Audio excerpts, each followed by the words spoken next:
자, 오늘 대강절 첫째 주일이죠.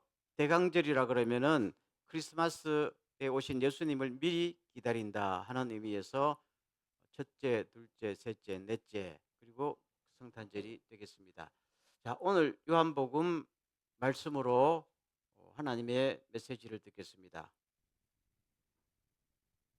다 같이 본문을 읽어보겠습니다. 시작.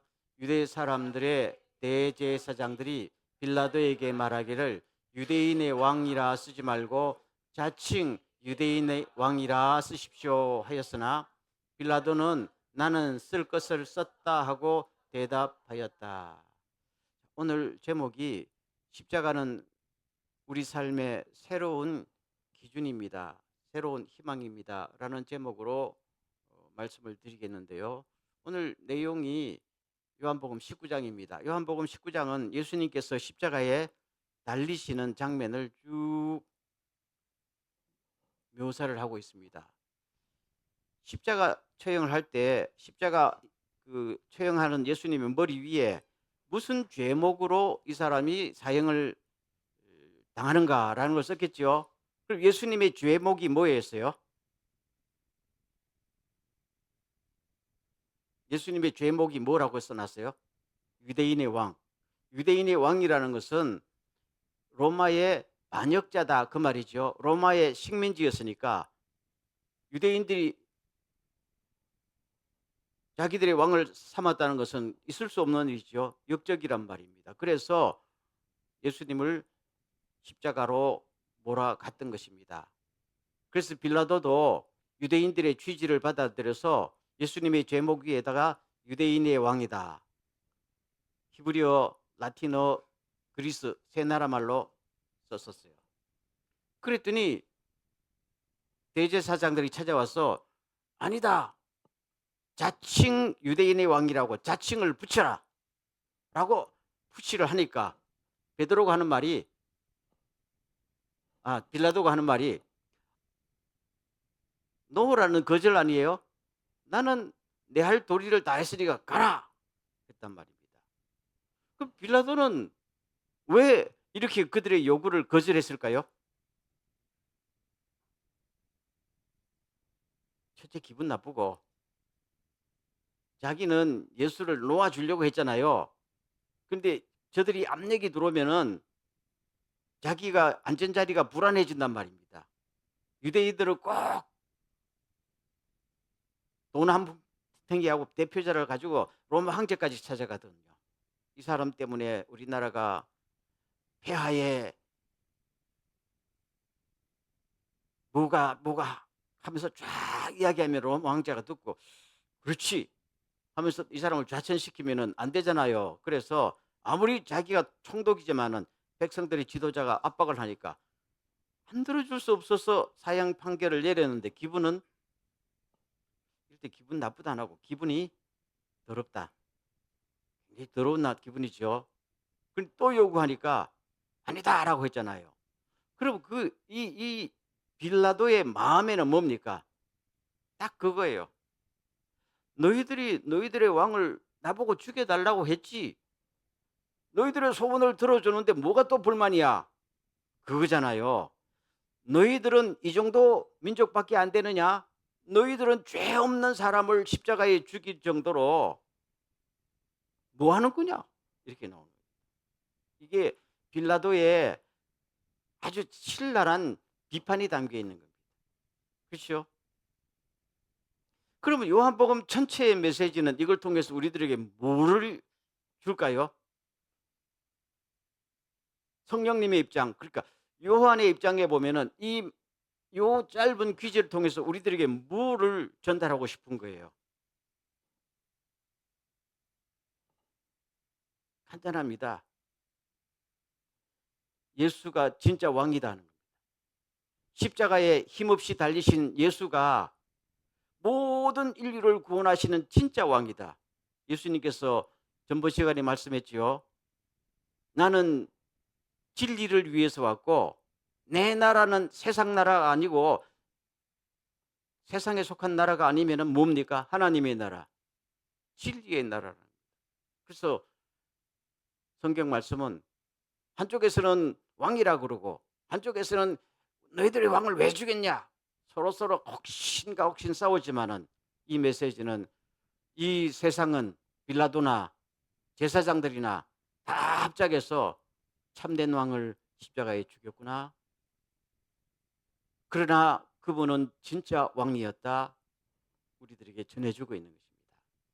두 번째 장면으로 갈게요. 다 같이 시작. 병정들이 예수를 십자가에 못 박은 뒤에 그의 옷을 가져다가 네 몫으로 나누어서 한 사람이 한 몫씩 차지하였다. 그리고 속옷은 이음새 없이 위에서 아래까지 통째로 짠 것이므로 그들은 서로 말하기를 이것은 찢지 말고 누가 차지할지 제비를 뽑자 하였다. 옛날에 십자가를 처형하는 그 팀이 있어요. 그 팀 멤버가 4명이거든요. 4명이 한 팀이 돼서 십자가를 담당하게 돼 있어요. 그래서 예수님의 겉옷은 가지고 4조각을 내서 무리 없이 가졌는데 속의 옷은 나눌 수가 없잖아요. 원피스처럼 쫙 된 거였어. 서로 제비를 뽑고 있었다. 그 말입니다. 그 그림을 한번 보세요. 제가 주님은 피 흘리면서 십자가에 달려 있는데 요 4명이서 피 흘리는 예수님의 옷을 누가 서로 차지해야 할까? 요한은 왜 이 메시지를 가감없이 기록했을까요? 오늘날 국가의 부름을 받은 군인이나 경찰은 국가와 국민들을 위하는 사람이잖아요. 제복을 입고 이런 사람들이 죄수들의 옷을 가지고 누가 차지하냐고 제비 뽑고 앞에서 술 먹고 떠들면은 그 돼요, 안 돼요? 그 있을 수 없는 일이 일어나는 이 장면을 보면서 이게 세상이라는 겁니다. 세상의 진면목을 쫙 고발하는 거예요, 지금. 앞에는 진짜 왕을 죽이는 사람들, 지도자들. 두 번째 장면에는 그게 관계없이, 그렇죠? 공직자들이 제복을 입고 사리사욕을 탐하면서 그저 아무 관심도 없는, 정의가 뭐고 진리가 뭐고 관심 없는 이익만 쫓는 사람들의 이 모습을 보면서 이게 바로 세상이다라고 우리들에게 전해주고 있는 무언의 메시지를 자꾸만 던지시는 거예요. 세 번째 장면, 다 같이 시작.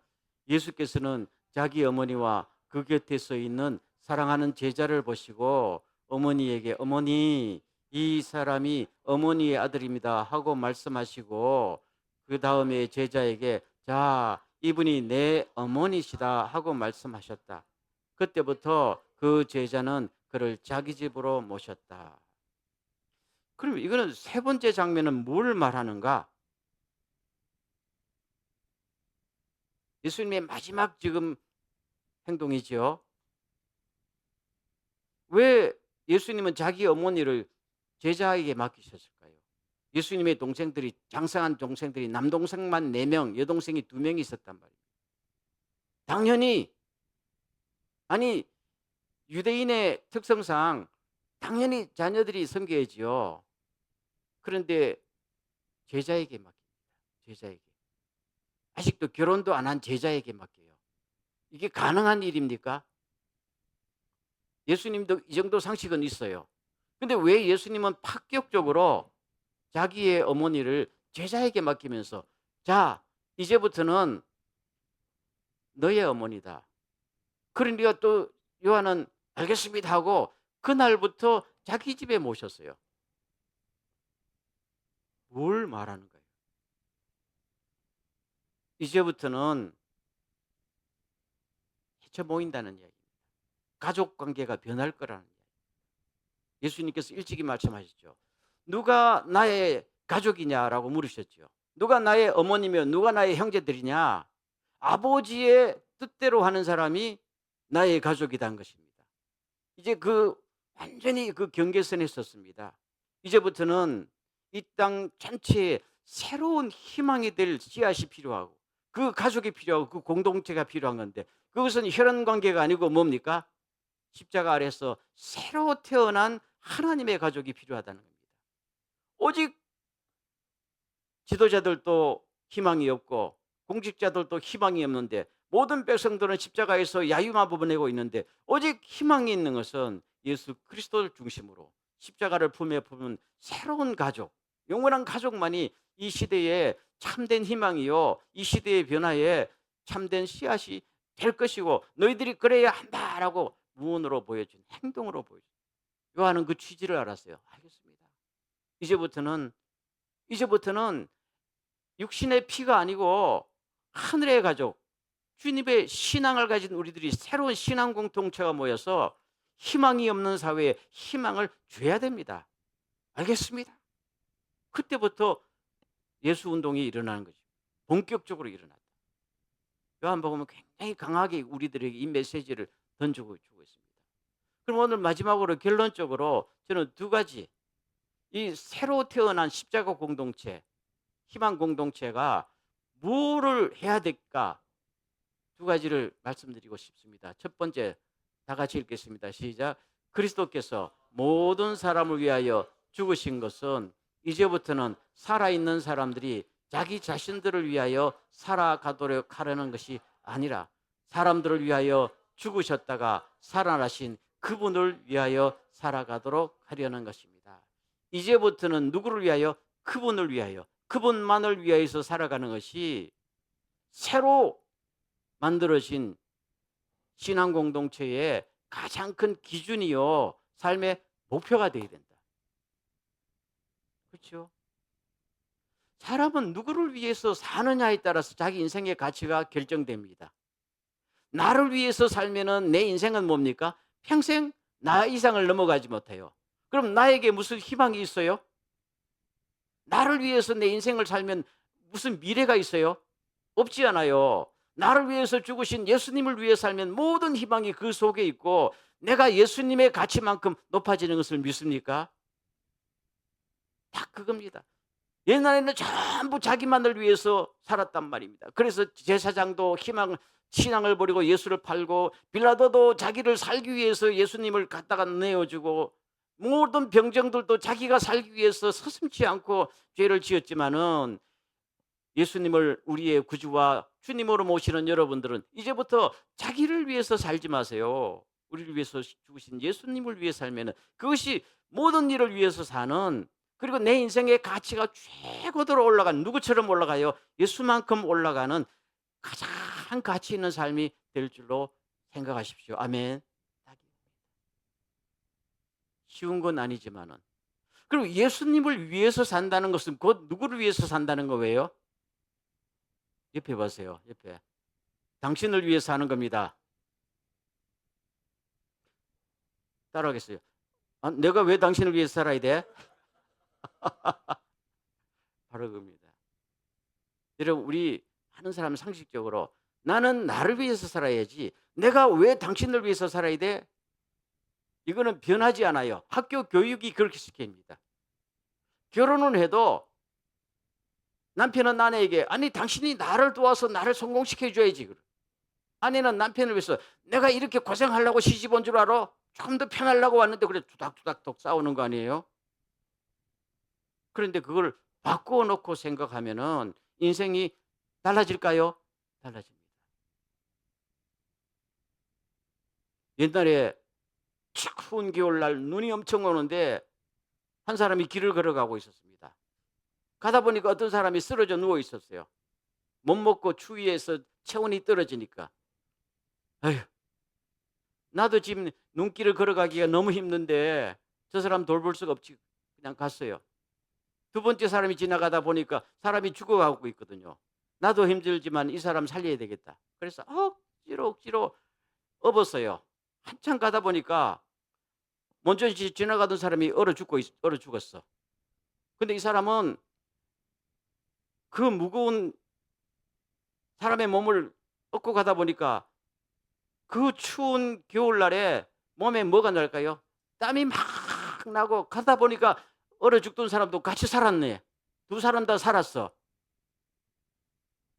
나를 위해서 살면은 아무것도 없고 이웃을 위해서 주님을 위해 살면은 다 같이 살면서 거기서 뭡니까? 새로운 공동체, 새로운 파트너가 또 생긴다. 기적이죠. 기적이. 저는 이 원리를 목사가 되어서도 잘 몰랐댔어요. 정말입니다. 결혼을 했어도 아내는 나를 위해 살고 애들도 나를 위해서 있어야 된다고 이 생각을 늘 했단 말입니다. 그때는 누구도 나한테 아니야, 너는 아내를 위해서 살고 너는 자식을 위해서 살아야지, 이렇게 따끔하게 말해주는 사람이 없었어요. 왜요? 한국의 교육이 성공해라, 성공해라, 성공해라, 이것만, 그게 비전이었어요. 그게 우리 힘으로 안 되면은 기도를 열심히 해서 되고 봉사를 열심히 해서 하나님 축복받았어라도 내가 잘 되는 것이 우리 한국교회 신앙의 이데올로기 아니었어요? 그러다 보니까 목사가 되어도 열심히 살아야 되겠다는 생각은 있는데 이 방향을 바꿀 생각을 못 했단 말입니다. 근데 제가 나이가 들어보니까 야, 왜 그렇게 남만을 위해서 살았던 거? 남는 게 없어. 그래서 나이가 들어서 좀 늦은 감이 있지만 요새는 주야, 집사람을 위해서 남은 인생을 살게 하옵소서. 진짜 그렇게 기도도 많이 해요. 부끄럽지만은. 근데 오랜 수십 년 습관이 배겨서 또 하려 그러면 이게 안 되는 거야. 왜 안 될까요? 훈련이 안 된 거예요. 훈련이 안 돼요. 그러니까 힘들까요? 힘들지 않을까요? 힘듭니다. 여러분 비교적 저보다 젊으니까 지금부터 나를 위해서 살겠다는 생각은 하지 마십시오. 그 생각은 안 해도 우리는 본능적으로 자기를 위해서 살게 돼 있어요. 그런데 뭐 또 거기서 나를 위해 살겠다고 결심을 또 굳히고 성공해야지.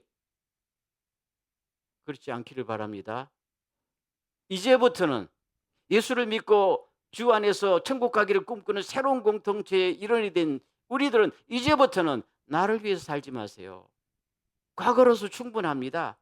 아니 나는 나이가 20살인데 아니요, 지금부터라도 늦었어요. 나이가 50 넘은 사람은 한창 늦었고 하루라도 빨리 깨달아서 차라리 초등학교 1학년 때부터 배웠어야 되는데요. 옛날에 엄마가 초풍할 때 도시락 싸주면서 니만 먹어라 니만 먹으라 그랬잖아. 나눌 줄 몰랐다고. 우리는 그게 본능처럼 배어 있단 말입니다. 성경은 처음부터 주님을 위해서 사는 것이 곧 이웃을 위해 사는 것이고 하나님을 사랑하고 이웃을 내 몸과 같이 사랑하라. 아멘. 다 그겁니다. 살아보면서 그래요. 제가 아까 당신을 위해서 삽니다. 여러분, 당신이 없으면 나도 존재하지 않아요. 당신 때문에 힘들어요. 여러분, 교회 와서 봉사하는 게 늘 행복하지는 않지요. 물론 좀 행복합니다만 어려울 때도 많잖아요. 어떨 때 이 짐을 내가 져야 돼. 그 짐을 벗으면 여러분들 나 혼자만을 위해 살게, 나 혼자만 어려운 바닥에 죽어요. 힘 빠져서. 행복할 것 같지요.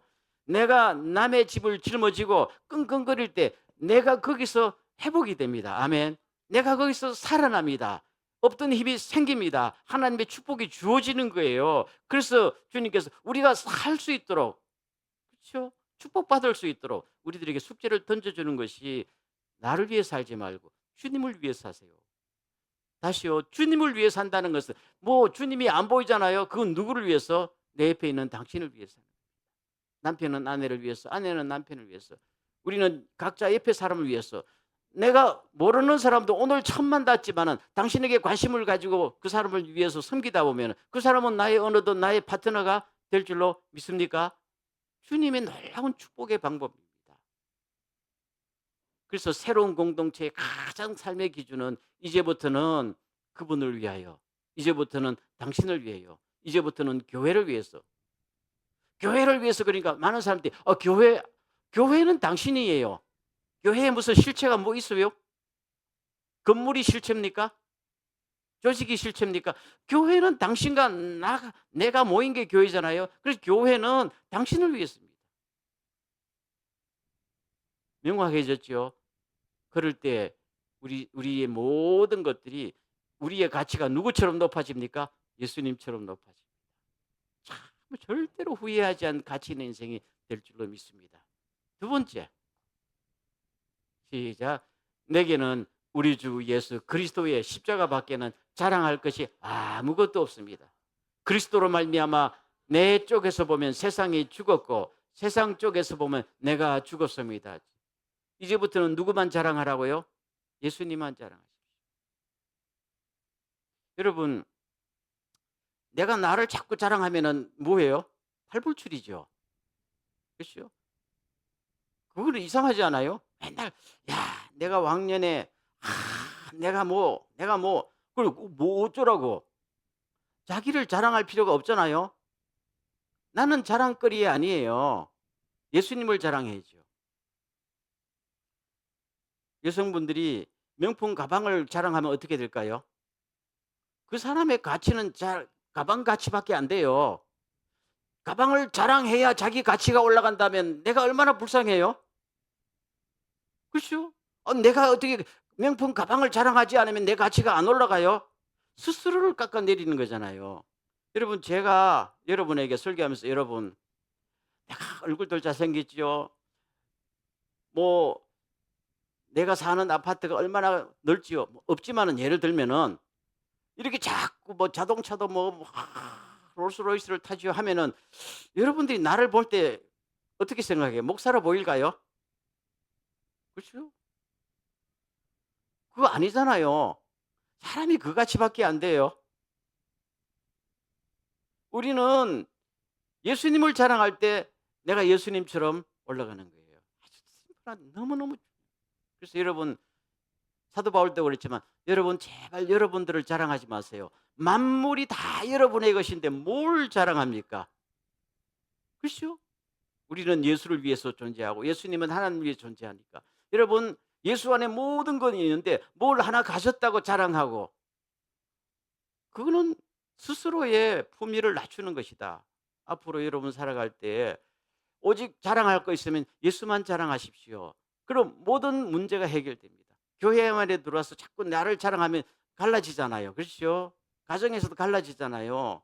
근데 자꾸 예수만을 자랑하면 예수 밑에 우리는 다 하나가 되는 놀라운 변화가 일어난다. 그 말입니다. 우리 찬송가 중에 최고의 찬송가를 자랑하는 사람들이 모여서 옛날에 투표를 해서 찬송가, 이제까지 나온 찬송가 중에 최고의 찬송가가 뭐냐니까 옛날에 찬송가 147절 죽으신 구주밖에는 자랑을 말게 하옵소서. 죽으신 구 알지요? 주밖에는 자랑을 한번 해볼까요? 시작. 죽으신 구주 밖에는 자랑을 말게 하소서. 아멘. 우리를 위해서 죽으신 예수밖에 뭐 자랑할 게 뭐 있어요. 많은 사람이 입만 벌리면 자꾸 자기 자랑하잖아요. 제가 언젠가 말씀드렸죠. 나를 처음 만난 서울에서 오는 장로님이 목사님 나 언제 봤다고. 목사님 우리 아들 셋 다 서울대 나왔어요. 그래서 뭐 어쩌라고. 그게 왜 장로님의 입에서 나온 자랑이 돼요? 그거 아니지요. 아니지요. 우리는 입만 띄면은 제가 예수 때문에 이렇게 살아갑니다. 예수 때문에 이렇게 오늘 또 은혜 받고 살아갑니다. 나와 당신이 만난 것도 예수 때문입니다. 이렇게 되면 아무런 상처도 안 생기고 후유증도 안 생기고 시기 질투도 안 생겨요. 나를 자랑하니까 거기서 많은 문제가 생기는 거 아니에요? 우리 교회는 교회만 오면은 예수님만 자랑하십시오.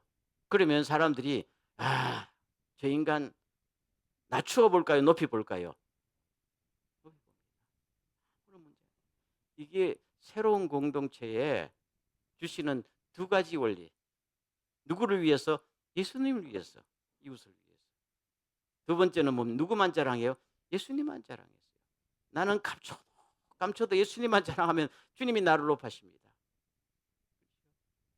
주님이 나를 높아주시면 그때는 안 낮춰도 돼. 주님이 나를 높여주시고 주님이 나를 드러내시고 주님이 모든 세상 가운데서 저 사람이 내 사랑하는 사람이라고 주님께서 드러내 주실 때는 겸손하게 아니요 하지 말고 감사합니다. 왜? 주님의 영광을 위한 것이니까. 그렇게 되면 얼마나 좋겠어요. 주님께서 이 사람을 봐라 하기 전에 내가 나를 봐라 하면 안 된다. 그렇죠. 이 순서를 거꾸로 하지 않기를 바랍니다. 그래서 우리는 예수를 위해서 따르게 예수를 위해서 예수 때문에 예수님에 의해서 딱 그거예요. 아무 문제가 없어요. 이럴 때 참 행복합니다. 바라기는 오늘 이 말씀을 통해서 사도 요한이 요한복음 19장을 쭉 썼잖아요. 요한복음 시작할 때도 말씀드렸지만은 예수님께서 하늘로 올라가시고 사랑하는 동작자들이 다 순교자 되고 하늘 날아가고 요한 혼자서 수십 년을 혼자 살았잖아요. 그렇죠? 물론 다른 성도들도 있었지만 그동안에 교회가 서서히 바뀌어갑니다. 주님을 뜨겁게 사랑하는 1세대들이 다 천국에 가고 2세, 3세들이 추억이 없잖아요. 그러다 보니까 교회는 점점 커지고 조직이 갖춰지면서 거기서 자꾸만 뭡니까? 주님을 위해서 살자는 게 없어지고 교회 와서 나를 위해서 내 위치가 어디냐? 내 의견이 얼마나 먹혀 들어갔냐? 아닙니다. 그래서는 세상을 바꾸지 못합니다. 로마 군인들이나 뭐가 다릅니까? 아니지요. 그래서 아닙니다. 하나님께서 예수님을 통해서 우리들에게 새로운 세상의 변화의 동력, 변화의 사명을 주신 여러분들은 주님만 자랑할 때 모든 것이 바뀝니다. 마지막에 나도 다 바뀝니다. 그 안에서 하늘나라가 이루어집니다.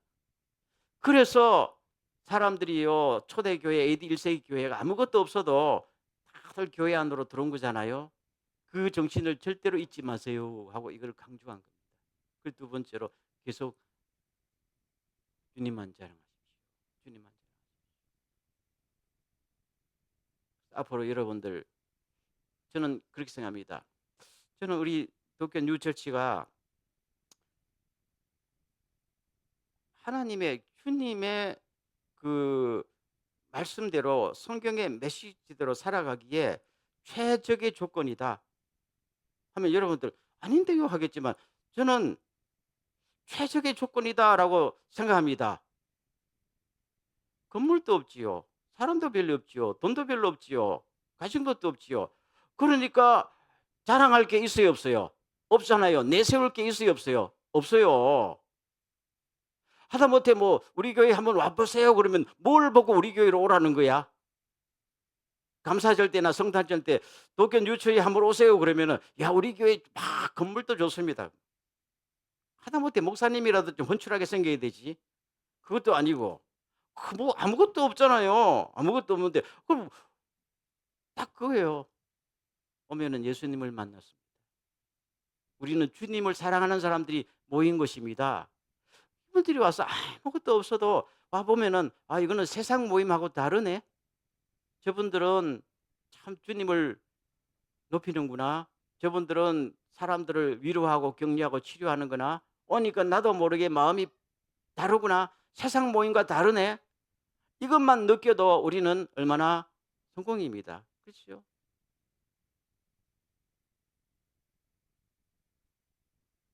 그래서 항상 소망을 가지고 오늘 아침에도 이 설교 한번 다시 한번 묵상하면서 주님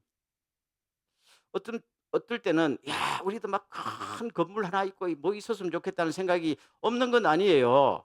그런데 주님의 사명을 감당하고 이 세상에 희망이 되는데 무엇이 있으면 잘하고 없으면 못하고 그건 아니지요.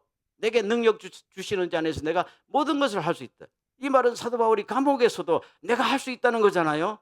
감옥이면 못하고 감옥 밖이면 해요.